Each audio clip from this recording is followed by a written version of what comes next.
আচ্ছা, এতিয়া ইঞ্জিনিয়াৰিঙৰ কাম চলি আছে মিৰ্জাত। আপোনাৰ ষ্ট্ৰাকচাৰেল ইঞ্জিনিয়াৰিঙৰ কাম চলি আছে, ব্ৰিক ৱৰ্ক চলি আছে, গোটেই বিল্ডিঙত চিলিঙৰ কাম চলি আছে, আৰু PVC চিলিঙৰ কাম চলি আছে। এইবিলাক গোটেই কাম চলি আছে মিৰ্জাত। লগতে আপোনাৰ এয়া আমাৰ ব্ৰিক ৱৰ্ক চলি আছে, এয়া আমাৰ ৱেল্ডিঙৰ কাম চলি আছে, ইটাৰে কাম কৰি আছে। এইফালে দেখক, এয়া আমাৰ গাটাৰ লগাই আছে ভিতৰত। এইবিলাক আমি স্ট্ৰাকচাৰত ৰং কৰা হৈছে, সুন্দৰভাৱে ৰং কৰিছোঁ, একেবাৰে নিখুঁত আৰু নিভাঁজভাৱে।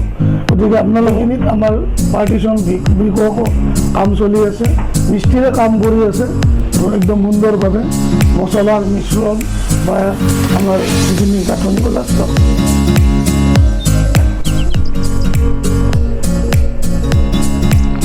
ইয়াৰ ৰূপটাচৰ পাৰ্লিন লগোৱা হৈছে, ৰূপটাচৰ কাঠ লগোৱা হৈছে, লগতে পেইণ্টিঙৰ কামো আমাৰ মোটামুটি খতম হৈ গৈছে।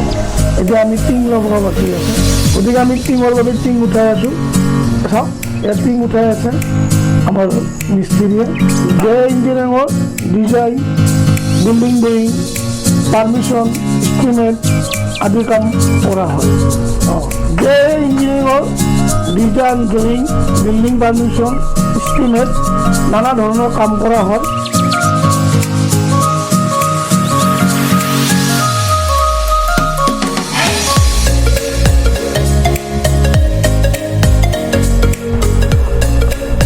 ভিডিঅ'টো ভাল লাগিলে আপোনালোকে আমাৰ চেনেল ছাবস্ক্ৰাইব কৰিব। আকৌ লগ পাম নেক্সট ভিডিঅ'ত।